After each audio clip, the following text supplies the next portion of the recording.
Assalamualaikum warahmatullahi wabarakatuh. Selamat pagi anak-anak dan salam sejahtera untuk kita semua. Apa kabar anak-anak? Semoga kalian selalu dalam kondisi yang sehat dan tetap semangat dalam mengikuti pembelajaran dari rumah kali ini. Sebelum kita mulai belajar, marilah kita bersama-sama berdoa menurut agama dan kepercayaan kita masing-masing. Berdoa, mulai.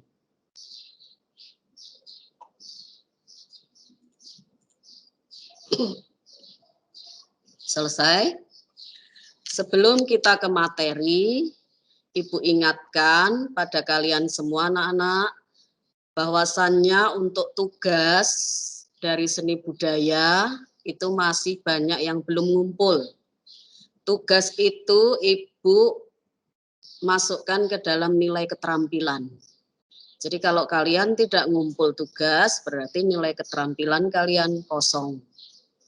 Nah, bagi yang belum mengumpulkan di GCR itu masih tetap Ibu buka ya. Tugas 1, 2, susulan ulangan harian 1, susulan ulangan harian 2 masih tetap terbuka. Maka dari itu, yang merasa belum mengerjakan, tolong secepatnya dikerjakan. Walaupun nanti nilai PTS itu sudah dibagi, tetap tugas yang kosong itu harus tetap dikerjakan. Karena nanti untuk perhitungan nilai akhir semester. Untuk yang ini memainkan alat musik, di situ sudah diberi keterangan anak-anak ya. Kalau tidak memiliki alat musik, bisa digantikan menggunakan benda-benda yang ada di sekitar kalian. Ya. Mau pakai gelas, mau pakai botol, dan sebagainya. Ya. Tolong yang belum ya, secepatnya dikerjakan. Nah itu saja pesan Ibu. Nah sekarang kita lanjutkan ke materi berikutnya. Kita kembali lagi ke seni rupa. Kalau dulu semester 1 itu pada bab 1, bab 2 itu tentang seni rupa. Nah, untuk kali ini di semester 2 ini kita kembali lagi ke seni rupa lagi. Materinya yaitu tentang membuat ragam hias pada bahan buatan atau menerapkan ragam hias pada bahan buatan. Kalau yang dulu di semester 1 itu hanya menggambar ya, menggambar ragam hias terlebih dahulu. Nah, sekarang dari ragam hias yang sudah kita kuasai itu diterapkan pada benda dari bahan buatan. Contohnya di sini di layar ada itu ragam hias untuk keramik ya. Ada piring, ada mug ya, atau gelas, ada teko di situ ya, itu berhiaskan ragam hias ini. Tujuan pembelajaran yang harus kalian kuasai nantinya ya. Setelah mempelajari materi ini, siswa mampu mengidentifikasi teknik penerapan ragam hias pada bahan buatan. Jadi untuk menerapkan ragam hias pada bahan buatan itu banyak tekniknya. Nah, teknik apa yang sesuai dengan bahan yang disediakan itu nanti bisa dipilih, diperhatikannya. Kemudian yang kedua, mendeskripsikan teknik penerapan ragam hias pada bahan buatan. Jadi kalau kalian sudah tahu tekniknya apa, kemudian dideskripsikan, ya, bisa mendeskripsikan bagaimana menerapkannya pada bahan buatan. Kemudian mengekspresikan diri melalui penerapan ragam hias, flora, fauna, figuratif, dan geometris pada bahan buatan. Jadi dipraktekkan. Kalau kalian sudah memahami tekniknya, sudah tahu caranya bagaimana, kemudian nanti yang ketiga ini dipraktekkan. Kemudian yang keempat, mengkomunikasikan hasil karya penerapan ragam hias pada bahan buatan secara lisan maupun tulisan. Jadi kalau kalian sudah membuat penerapan ragam hias pada bahan buatan, kalian harus bisa menceritakan, ya, mendeskripsikan atau mengkomunikasikan baik secara lisan maupun tulisan. Itu tujuan pembelajaran yang akan dicapai. Ya. Untuk 3 dan 4 itu praktek, ya, atau berkaitan dengan keterampilan. Ya, langsung kita lanjut. Ini peta konsepnya, ya. Membuat ragam hias pada bahan buatan. Itu nanti ada pengertian bahan buatan, bahan, alat, tekniknya, ya. Kemudian ada prosedurnya. Untuk bahan alat teknik itu ada bahan ragam hias, alat ragam hias, teknik ragam hias. Untuk teknik ragam hias itu ada beberapa teknik. Di sini ada 6, batik, tenun, sulam, bordir, cetak, dan lukis atau gambar. Nanti yang perlu dikuasai. Sebelum lanjut, Ibu ingatkan kembali, apa sih ragam hias itu? Ini di semester 1 dulu sudah, ya, sudah diberikan, ya. Ragam hias yaitu gambar bentuk hias atau motif. Jadi gambar bentuk hias atau motif yang biasanya dibuat secara berulang-ulang dan memiliki pola tertentu hingga mengisi seluruh area kosong pada suatu karya.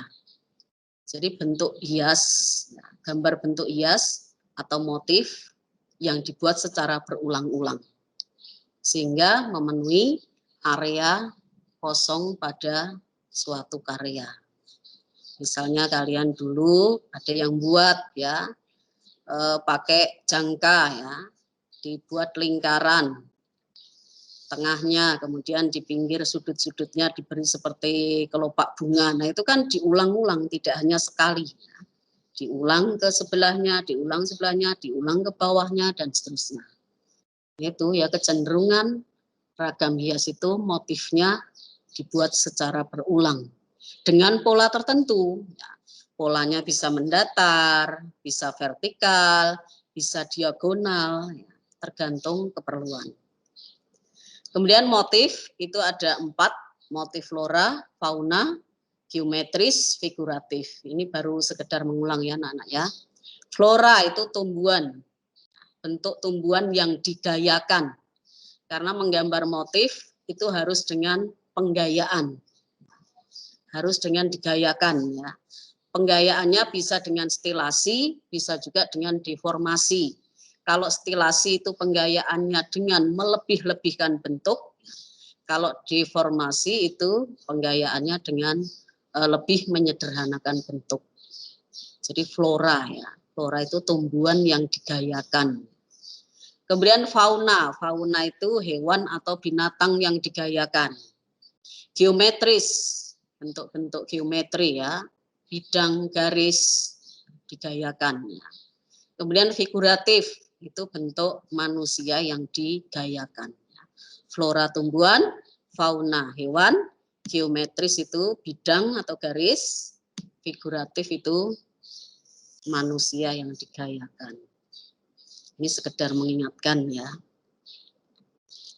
Kemudian lanjut, di peta konsep tadi ada bahan ragam hias. Bahan ragam hias itu terbagi 2. Yang pertama yaitu bahan buatan, yang kedua yaitu bahan alam. Yang kita pelajari saat ini itu yang bahan buatan. Nanti materi selanjutnya akan ada penerapan ragam hias pada bahan alam. Jadi yang kita pelajari sekarang yang bahan buatan.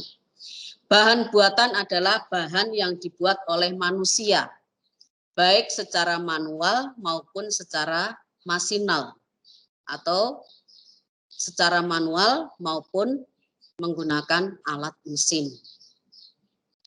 Bahan buatan ini bahan utamanya ya bahan alami, ya, tapi bahan alami itu sudah diproses. Ya, diproses baik secara manual maupun menggunakan alat mesin. Contohnya kain, ya. Kain itu dari benang. Benang itu dari bahan alam seperti kapas atau dari kepompong ulat sutra. Nah, itu kan bahan alam. Tapi bahan alam itu sudah diproses. sehingga menjadi kain. Kain itu termasuk bahan buatan. Kemudian yang bahan alam adalah bahan yang sudah tersedia di alam sekitar.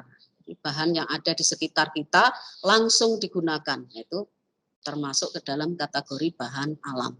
Di sekitar kita ada bambu misalnya. Nah, bambu itu langsung kita gunakan. Kita hiasi dengan ragam hias. Berarti itu penerapan ragam hias pada bahan alam. Di sekitar kita ada batu misalnya. Nah, batu itu kita gambari dengan ragam hias. Berarti itu termasuk bahan alam. Jadi kalau bahan alam itu bahan yang tersedia di alam sekitar dan masih asli, bersifat alami, belum mengalami perubahan. Jadi yang kita bahas untuk kali ini yaitu bahan buatan. Bahan yang dibuat oleh manusia, baik secara manual maupun secara masinal. Lanjut ke pengertian membuat ragam hias pada bahan buatan. Membuat ragam hias pada bahan buatan adalah aktivitas berkreasi dalam wujud gambar hias yang diterapkan pada bahan buatan. Jadi membuat ragam hias pada bahan buatan yaitu aktivitas berkreasi dalam wujud gambar hias yang diterapkan pada bahan buatan. Kemudian penerapan pada bahan buatan yang digunakan yaitu, nah ini yang termasuk bahan buatan ya, tekstil. Nah, tekstil itu termasuk bahan buatan, logam, kaca, triplex atau plywood, keramik. Keramik itu juga bahan buatan. Plastik sebagai objek yang digambari ragam hias. Jadi bahan-bahan buatan ini digambari dengan ragam hias. Ini contoh ragam hias pada tekstil. Ini ragam hias pada keramik. Seperti gambar yang paling atas tadi juga ragam hias pada keramik. Kalau ini vas bunga ya, untuk vas bunga. Jenis bahan buatan. Tadi sudah ya, yang pertama tekstil, tapi kita bahas lebih lanjut di sini. Bahan buatan tekstil merupakan bahan yang terbuat dari serat dan diolah menjadi benang. Jadi dari serat diolah menjadi benang. Dengan proses penenunan benang diolah menjadi kain. Jadi prosesnya dari serat, kemudian menjadi benang, dari benang diolah menjadi kain. Cara pengolahan dari benang menjadi kain yaitu dengan cara ditenun atau dengan proses penenunan. Nah, tenun ini sendiri nanti ada tenun yang tanpa mesin atau sering disebut ATBM, alat tenun bukan mesin, dan alat tenun mesin. Jadi bisa digunakan ya dua-duanya, mau yang pakai mesin atau mau yang tidak pakai mesin bisa ya. Karya seni yang banyak menggunakan bahan buatan tekstil adalah batik. Jadi batik itu bahan utamanya tekstil. Bahan buatan tekstil yang digunakan untuk membuat batik berasal dari serat tumbuh-tumbuhan. Jadi serat alami ya, dari tumbuh-tumbuhan. Yang memiliki sifat kuat, tahan cuci, tahan panas, dan mudah menyerap keringat. Seperti blaco, mori, katun. Blaco itu kain yang warnanya lebih buram ya dibanding mori. Kalau mori itu sudah agak putih ya, kalau blaco itu masih ke coklat-coklatan. Dan katun, ya, ketiga kain ini menyerap air ya. Sehingga baik digunakan dalam proses pembatikan, karena nanti dalam proses pembatikan itu ada langkah mencelup ke pewarna. Jadi kalau kainnya itu mudah menyerap air, pada waktu dicelup ke pewarna, proses pewarnaannya akan maksimal. Tapi kalau kain itu tidak menyerap air, pada waktu proses pencelupan ke pewarna itu tidak bisa maksimal. Warnanya bisa belang-belang tidak rata. Karena kainnya tidak bersifat mudah menyerap air. Untuk batik dicari yang mudah menyerap air seperti baco, mori, katun. Bahan tekstil alami itu ada kapuk. Kapuk itu dari tanaman randu. Sifatnya tekstur halus, lembut, serat pendek, tahan terhadap kelembapan, cepat kering. Walaupun seratnya pendek, karena nanti sudah dipintal ya, bisa menjadi benang yang panjang. Kemudian yang sejenisnya yaitu kapas. Kapuk dan kapas itu hampir mirip ya. Hanya saja kalau kapuk itu tanaman randu itu pohonnya bisa besar, tinggi ya. Kalau kapas itu tanamannya enggak terlalu tinggi. Nah, kapas ini juga memiliki kekuatan yang bagus, elastisitasnya rendah, lembut, menyerap air, kekuatan serat berkurang jika dijemur pada terik matahari dalam waktu lama. Biasa digunakan sebagai bahan campuran polyester. Kalau polyester itu bahan ini ya, bukan bahan alami ya, bukan bahan tekstil alami. Makanya supaya hasilnya bagus, kadang dicampur dengan serat kapas. Kedua bahan ini menghasilkan kain katun. Ya, jadi kapuk, kapas itu menghasilkan kain katun.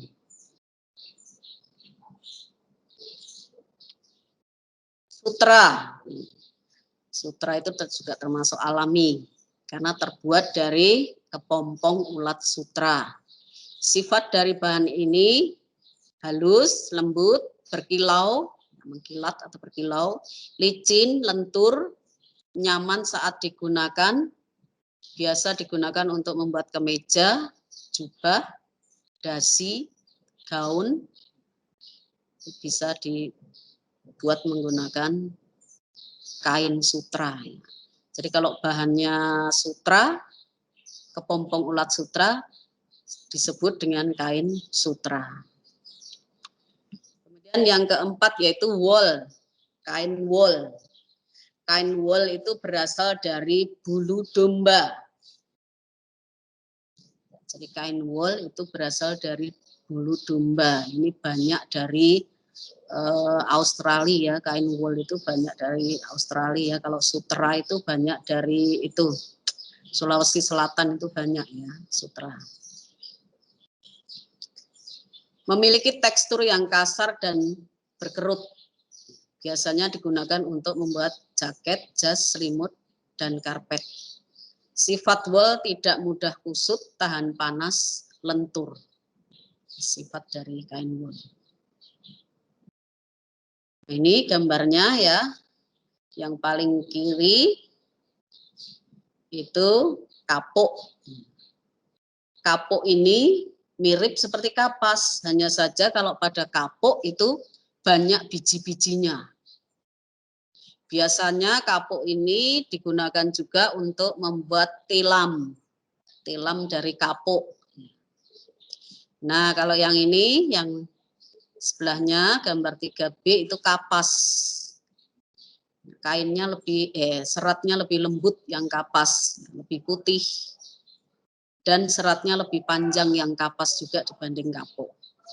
Kemudian yang 3D itu bulu domba. Jadi bulu domba ini untuk wool. Kemudian yang 3C ini yang paling ujung ini kepompong ulat sutra. Jadi dari kepompongnya itu dipintal ya, sehingga menghasilkan benang yang panjang. Benang yang panjang itu ditenun sehingga menghasilkan kain. Nah, kalau kita perhatikan ya, bulu domba ini kan juga pendek-pendek ya. Tapi setelah dipintal bisa menghasilkan benang yang panjang. Serat-serat ini enggak terlalu panjang ya ini. Serat-serat ini pendek, kecuali yang kepompong ulat sutra ini seratnya kalau diurai ini panjang. Ini termasuk bahan tekstil alami. Kemudian bahan tekstil buatan, itu ada nilon. Sifat dari bahan nilon adalah elastisitas tinggi, sangat kuat dan tahan lama, mengkilap, tahan terhadap jamur dan serangga. Ini sifatnya mengkilap, makanya kalau menstrika ya, menstrika kain nilon itu nggak boleh terlalu panas. Nanti kalau kepanasan kainnya jadi lebih mengkilap. Kalau kalian punya pakaian ya, biasanya celana-celana panjang ya yang dari nilon itu kalau kepanasan menstrikanya bisa menjadi mengkilat. Nilon ini biasa dipakai untuk pembuatan parasut dan kantong udara. Jadi bisa digunakan untuk parasut dan kantong udara. Kain yang dari nilon itu seperti tetron, yaitu kain dari nilon. Kemudian dakron. Sifat dari bahan ini adalah mudah dicuci, cepat kering, tidak mudah kusut, daya serap tinggi, ringan, mengembang dengan baik. Dakron itu serat-seratnya kalau kalian punya bantal ya, misalnya bantal itu dibongkar, nah bantal itu kebanyakan isinya dakron. Dari dakron itu bisa dibuat menjadi kain. Polyester. Sifat bahan ini memiliki kekuatan bagus, tidak mudah menyerap, biasa dipakai untuk membuat tenun, rajutan, jaket, kemeja. Polyester ini termasuk bahan buatan ya. Nah ini gambar nilon ya. Dari nilon ini, benang nilon kalau di tenun ya menjadi kain. Ini dakron ya, dakron yang sudah diolah ya, ini bukan dakron yang masih berupa serat-serat yang ini ya terpisah, tapi sudah disatukan menjadi lembaran seperti ini. Apakah lembarannya selalu kasar seperti ini? Tidak, tergantung pengolahan. Dakron ini bisa juga diolah menjadi lembaran yang lebih halus. Ini polyester.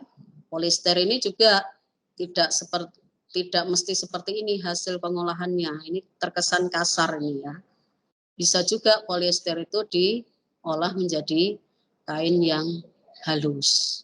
Tergantung teknik pengolahannya. Ini semua diolah sudah pakai mesin ya. Kalau bahan nilon, bahan dakron, bahan polyester ini untuk menjadi kain itu sudah diolah menggunakan mesin. Tapi kalau seperti kepompong ulat sutra tadi itu masih ada yang pengolahannya menjadi kain menggunakan tenun tanpa mesin. Kemudian logam, bahan buatan yang kedua yaitu logam. Logam ini juga bisa dihiasi menggunakan ragam hias. Kalian bisa menerapkan ragam hias pada logam. Logam memiliki sifat keras, kuat, tidak lentur, dapat dibentuk, tidak menyerap air, tidak mudah terbakar. Yang termasuk dalam bahan buatan logam adalah emas, perak, perunggu, aluminium, besi, dan kuningan. Jadi banyak sekali barang-barang kerajinan dari emas, perak, perunggu, aluminium, besi, kuningan itu yang dihiasi dengan ragam hias. Dalam karya seni, bahan buatan logam lebih dibuat sebagai perhiasan atau aksesoris dan benda hias seperti cincin, gelang, leontin, bros, hiasan dinding, dan sebagainya. Tapi ada juga ya anak-anak ya yang dibuat sebagai perabot rumah tangga seperti baki. Itu kan ada yang baki dari logam. Karya seni dengan bahan buatan logam banyak dijumpai di Kalimantan Selatan maupun Jawa. Kerajinan perak ini banyak di Jogja, Bali, Sumatera Barat.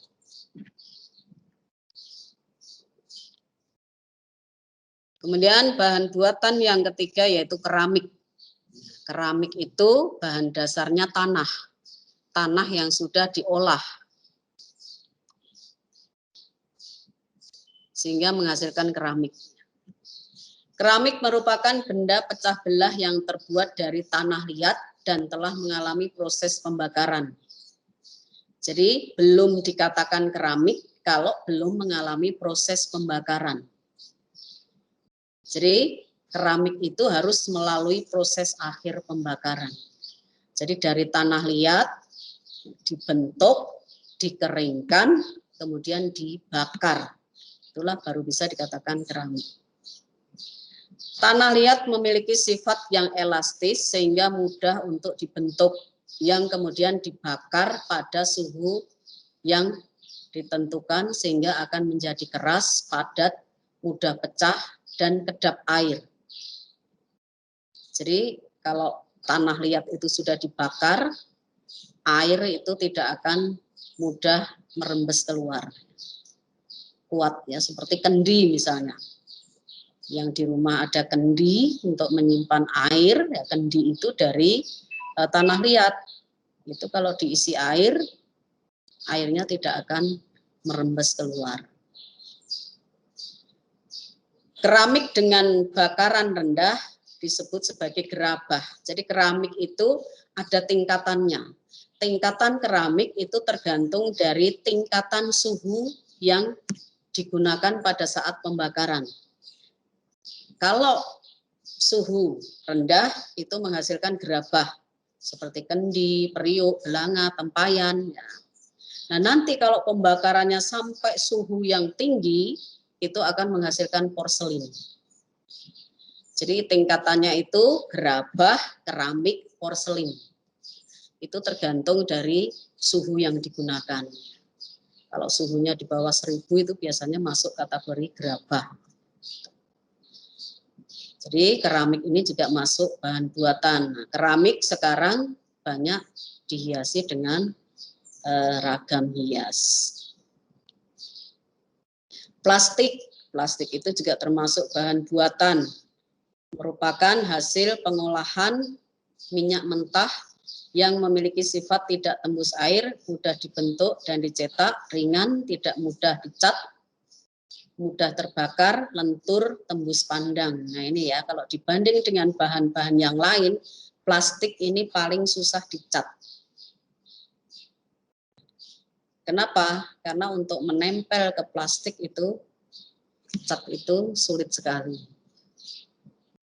Plastik ya, sekarang banyak sekali perabot-perabot rumah tangga yang terbuat dari plastik.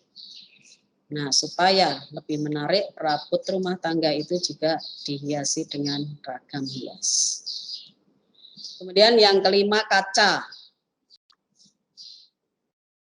Merupakan bahan buatan yang terbuat dari campuran bahan kimia seperti silika, abu soda, dan batu kapur. Tetap ada bahan alaminya ya, batu kapur itu ya. Kaca memiliki sifat padat, kuat, tembus pandang, tahan panas, mudah dibentuk dan dipanaskan, tidak menyerap air.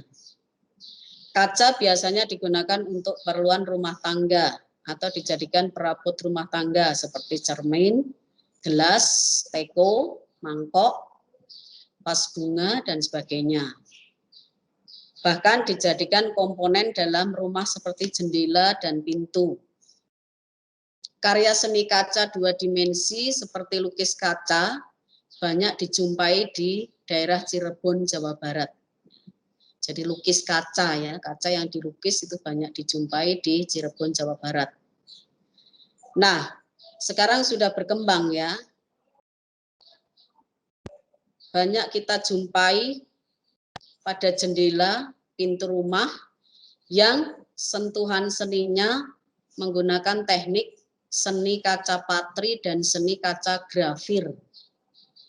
Kalau seni kaca patri itu kaca dipotong-potong, kemudian ditempel sehingga membentuk suatu hiasan, membentuk ragam hias. Kalau kaca grafir ya, seni kaca grafir itu ukir kaca, jadi kaca diukir. Jadi kaca diukir, ditoreh pakai alat seperti apa itu bor ya, tapi kecil. Itu untuk mengukirnya. grafir. Kemudian teknik penerapan ragam hias. Yang pertama yaitu teknik batik. Jadi nanti ada beberapa teknik dalam penerapan ragam hias. Yang pertama yaitu teknik batik. Menerapkan ragam hias pada tekstil dengan cara menutupi gambar ragam hias dengan lilin, kemudian mencelup ke pewarna tekstil. Itu pengertian batik. Batik yaitu menerapkan ragam hias pada tekstil dengan cara menutupi gambar ragam hias. Jadi kain itu kalau sudah digambari ragam hias, kemudian ditutup dengan lilin, yang sering juga disebut dengan istilah malam. Lilin atau malam.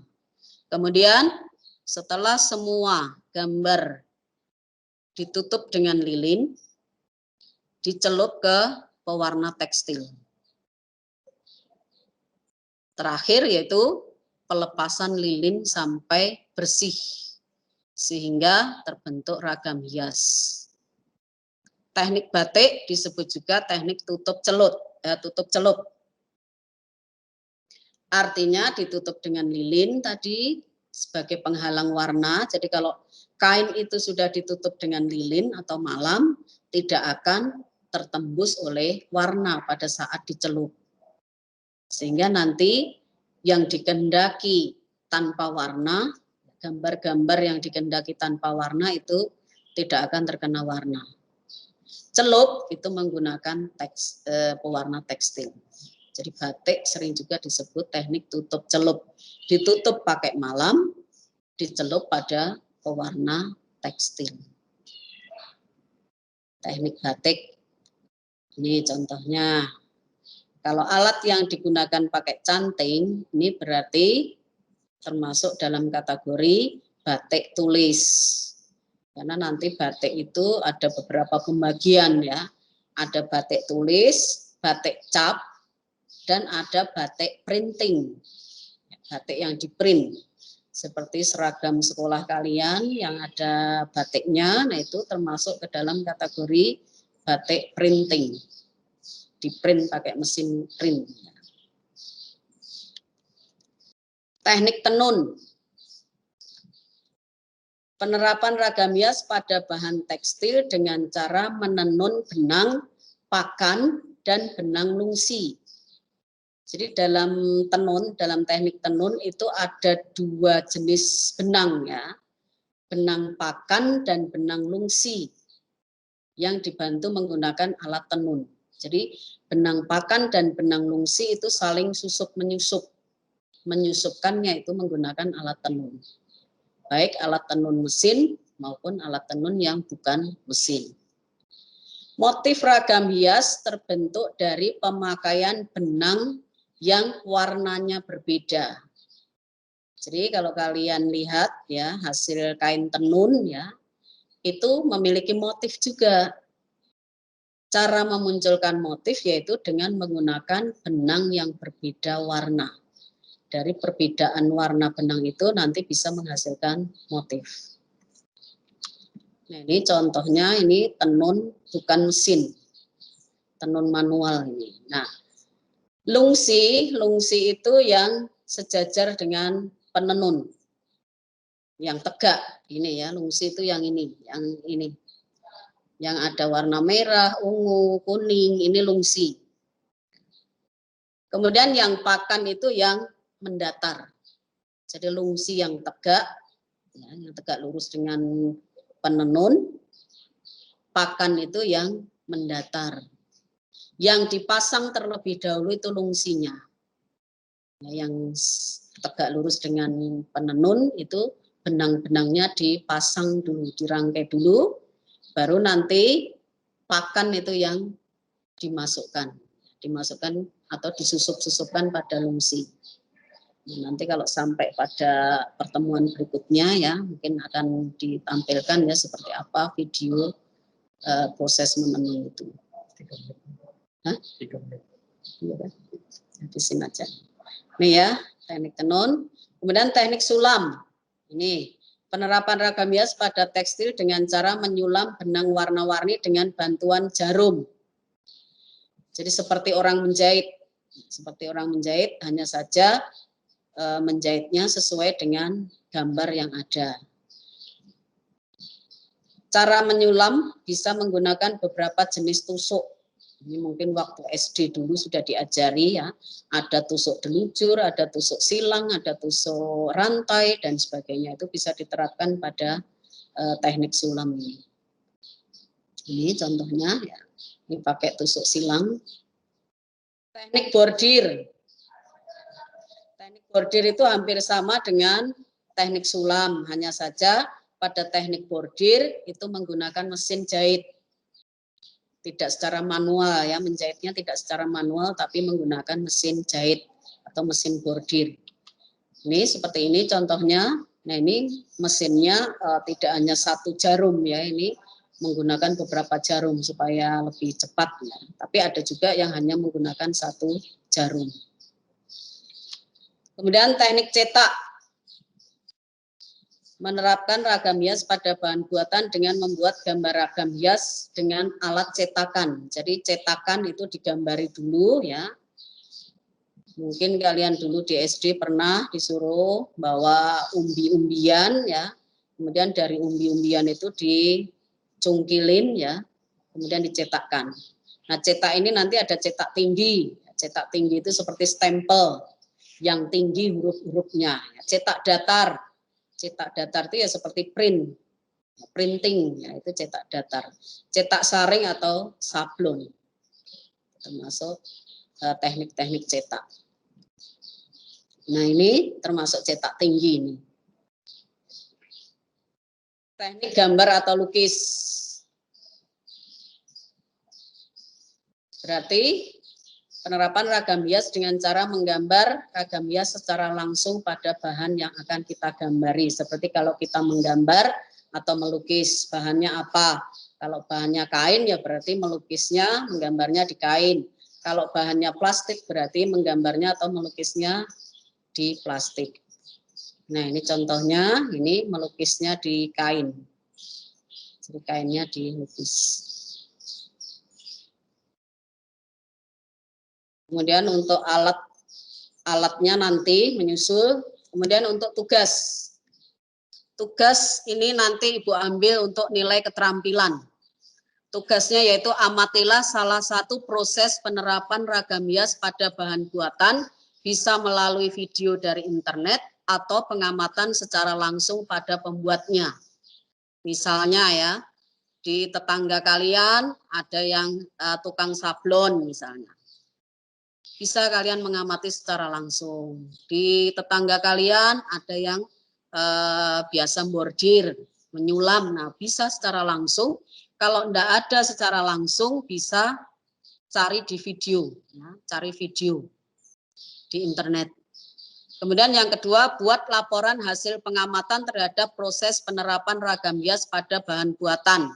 Jadi dibuat laporan, susunan laporan hasil pengamatan isinya judul.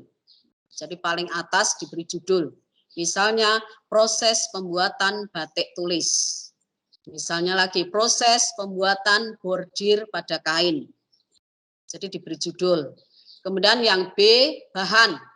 Bahannya titik 2, 1 kain misalnya.